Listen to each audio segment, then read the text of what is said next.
はい、どうもこんにちは。今日はですね、ゲーミングノート PC についてお話をしていきたいと思います。先日ですね、ASUS 様からまたね、新作が発表されたんですけれども、その中で待望のですね、タフゲーミングシリーズの14インチモデルがリリースされました。いや、これはね、ほんとマジすごいです。これまでですね、タフゲーミングシリーズは 15.6 インチのモデルが標準だったんですよ。今回から初めて14インチのモデルが追加されまして、もう個人的にはこの持ち運びや普段使いにちょうどいいサイズだと思っていまして、愛用しているゲーミングノート PC も14インチのモデルなんですけどね。なので、この使いやすい14インチサイズのモデルがもうコスパ最強のタフゲーミングシリーズに来てくれたらめちゃくちゃいいのになっていうのを常々思っていたわけなんですけれども、そんな中で今回のリリースですよ。もうね、やっぱテンション上がりますよね。そして嬉しいことに ASUS 様からお声掛けいただきまして、今手元にですね、こちら ASUS タフゲーミング A14 FA401WV をお借りできております。もうね、1週間ほど使わせていただいてるんですけれども、正直マジでこれ最強かもしれないです。もう現状かなりですね、自分の中で理想に近いゲーミングノート PC に、ね、なってるかなと思っていまして、今後ゲーミングノート PC を購入検討している方にはですね、めちゃくちゃお勧めできると思いますし、いくつかの候補の中に絶対これはね、入ってくるかなと思いますので、それくらい個人的にはね、刺さってます。いや、これマジで売れると思いますよ。で、いろいろ喋っちゃったんですけど、これからね、各種詳しいことを見ていきたいと思いますので、ぜひ最後まで見ていただければ幸いです。はい。ということで、まずね、箱からですね。もうね、この時点でちっちゃいんですよね。で、開けてみると、はい、こんな感じですね。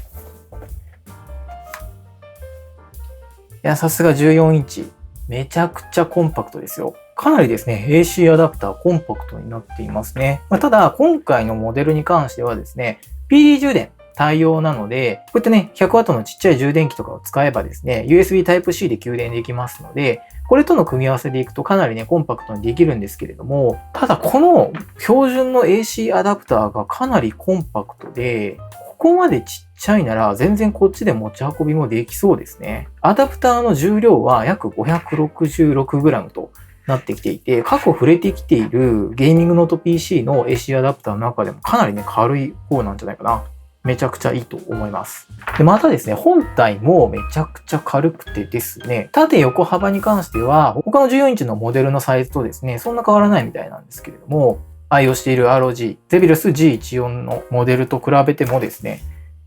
サイズ感はそんなに変わってないみたいですね。ただ、こっちと比較して厚みはですね、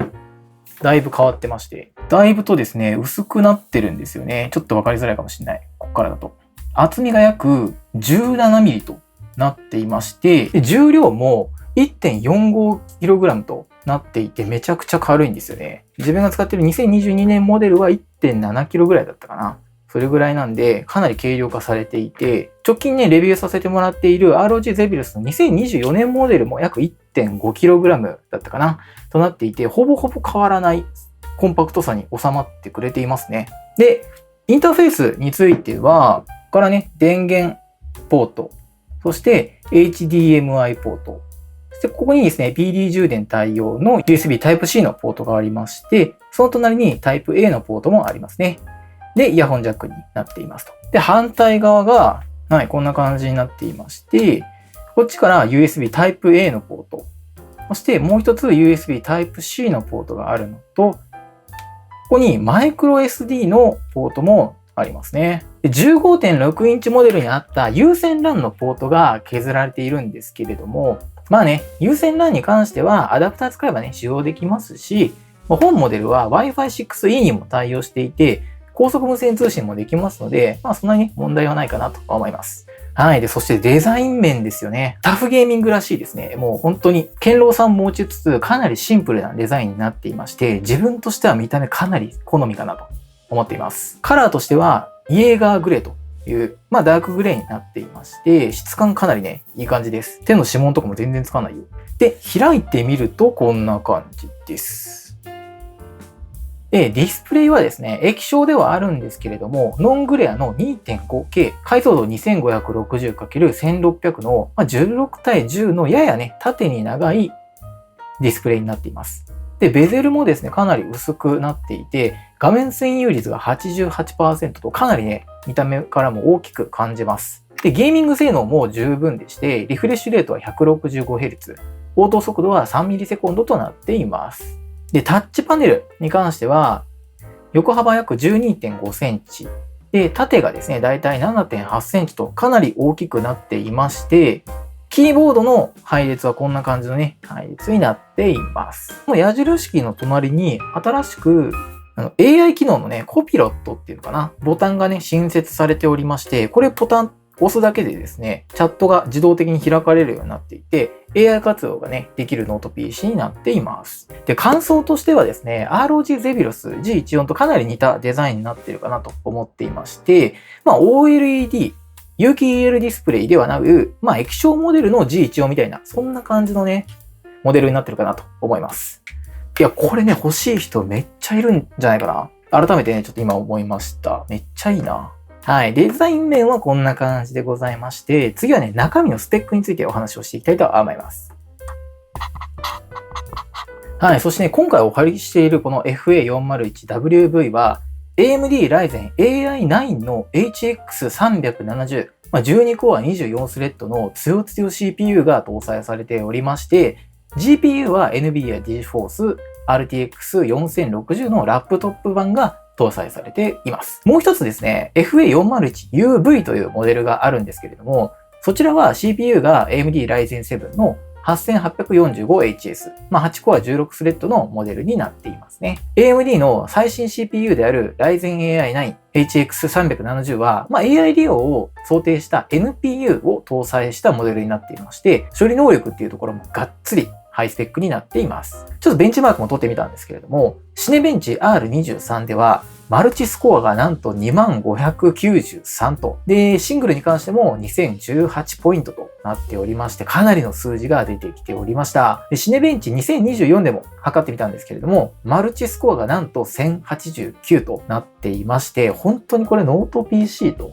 いう疑うスコアをね、出してくれています。以前ね、レビューさせてもらった ROG Zephyrus の G14、GA403UV が AMD Ryzen 7の 8845HS を搭載してたんですけれども、その時のマルチスコアがね、909だったんですよね。それ考えると、1000超えてるって相当やばいですよね。で、GPU に関してはですね、RTX 4060が採用されていまして、これはね、Ryzen 7と Ryzen 9のモデル、どちらもね、共通になっています。ゲーム用途としてもスペックは十分でして、FF ベンチのスコアがですね、12,285と、軽くね、1万ポイントを超えてきますし、テストでバッテリー駆動、電源つながずにですね、スコアも取ってみたんですけど、こちらもなんと1684と、1万ポイントを超えるスコアがね、出てくれたんですよね。はい。ゲーミング精度マジですごいと思います。実際にストリートファイター6もプレイしてみたんですけれども、マジで快適に遊ぶことができました。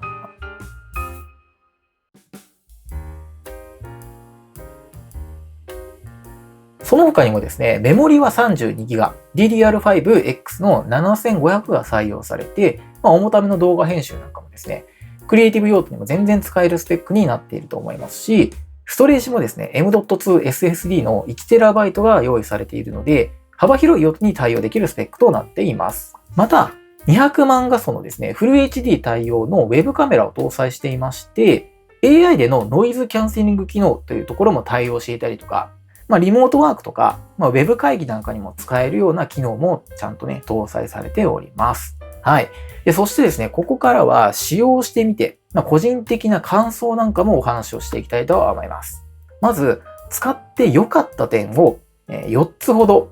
ご紹介したいと思います。まず1つ目が軽さですね。はい。本体重量が 1.46kg というのがほんとすごくて、これね、小型の充電器と組み合わせればですね、2キロ以内にね、収めることができるので、機動性がめちゃくちゃ高いと思います。やっぱね、軽さは正義なんですよね。そして2つ目がですね、拡張性ですね。タフゲーミングシリーズは、これまでのモデルも拡張性に優れていたのが、一つの特徴だったんですけれども、この14インチサイズのモデルもしっかりとそのコンセプトは引き継がれていて、なんと、M.2 SSD の増設スロットが準備されています。1TB じゃストレージ足りないよという方もですね、もう足りなければもう1枚挿せばいいじゃないと言わんばかりで、ゲーミングノート PC として、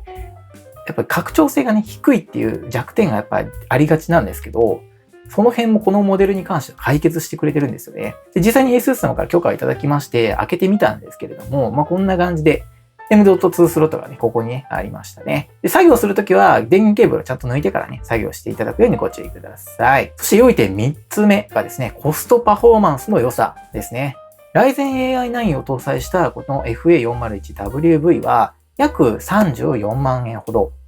Ryzen 7を搭載した FA401UV が約25万ほどとなっていまして、特にこの Ryzen 7のモデルの格安感がね、半端ないですね。同じ Ryzen 7を搭載した ROG Zephyrus G14 の GA403UV は価格約33万ぐらいとなっていまして、有機 EL ディスプレイ、OLED までは必要ないよという方には、こっちのね、タフゲーミングシリーズのモデルがかなりお勧めできると思います。はい。でね、そして良い点4つ目が排熱性能ですね。比較がこの2022年モデルの G14 シリーズになっちゃうんで、それはね、2年前のモデルと比べたら違うよと言われちゃうんですけれども、ゲームなんかしててもですね、キーボード部分がね、あんまりこれ熱くならないんですよね。すごいんですよ。もちろん、この背面のところ、排熱機構のところに関しては、しっかりとね、熱が出てくるんで、少し熱い空気が出てくるんですけど、キーボード部分、自分がですね、いわゆる触る部分ですかね。ここの部分が全然熱くならないんですよね。この辺がやっぱりですね、快適に使うことができる一つの要因になってるかなと思います。ただ、排熱のファンノイズはね、変わらず大きめな音が出るので、そこはね、ご注意ください。もうこれはね、ゲーミングノート PC の宿命です。はい。はい。でね、限りなく理想に近いゲーミングノート PC ではあるんですが、一応ね、これに近しいモデルとして、前回レビューさせてもらった ROG Zephyrus G14 っていうのがありますので、そことの比較も少しだけお話しさせてもらいます。やっぱりですね、このディスプレイの色域や綺麗さっていうところは、有機 EL ディスプレイにはかなわない部分があるなとちょっと思いましたね。で、このモデルの色域はですね、sRGB100% カバーしてくれていますので、十分っちゃ十分なんですけれども、G14 に関してはさらに広い DCI-P3 まで 100% カバーしてくれているので、色味を大事にしているクリエイティブ活動をされている方、イラストレーターさんとか、あとカラーグレーディングなんかをね、日常的にされる方は、やっぱりね、G14 の方がおすすめになるかなとは思います。ただ逆に言うと、そこまでのディスプレイ性能は求めていなくて、どっちかというとゲーミング性の重視、クリエイティブ活動それなりだよっていう方に関しては、コスパ含めてね、やっぱこっちのタフゲーミングの A14 はですね、かなりおすすめできるモデルになってるんじゃないかなと思います。あとね、やっぱデザインがシンプルで、普段使いにね、めちゃくちゃいいと思うんで、マジで今自分もこれ買い替えを検討しています。はい。はい。ということでね、いかがでしたでしょうか。はい。今回はですね、8月の1日にリリースされました ASUS タフゲーミング A14 FA401WV をレビューさせていただきました。マジでね、これは売れると思いますので、今ゲーミングノート PC を検討されている方は、とりあえずこれ選んでもいいと思います。はい。在庫なくなる前にですね、早めに購入検討いただいた方がいいかと思いますので、ぜひチェックしてみてください。はい。ということで、こちらのチャンネルではこういったゲーミングデバイスや撮影機器のレビュー等をさせていただいております。ちょっとでもね、皆さんの参考になっていれば幸いです。で、高評価、チャンネル登録、コメントなんかもいただけますとすごくモチベーションになりますので、ぜひよろしくお願いいたします。というところで、今日のところはこの辺で、また次回の動画でお会いいたしましょう。バイバイ。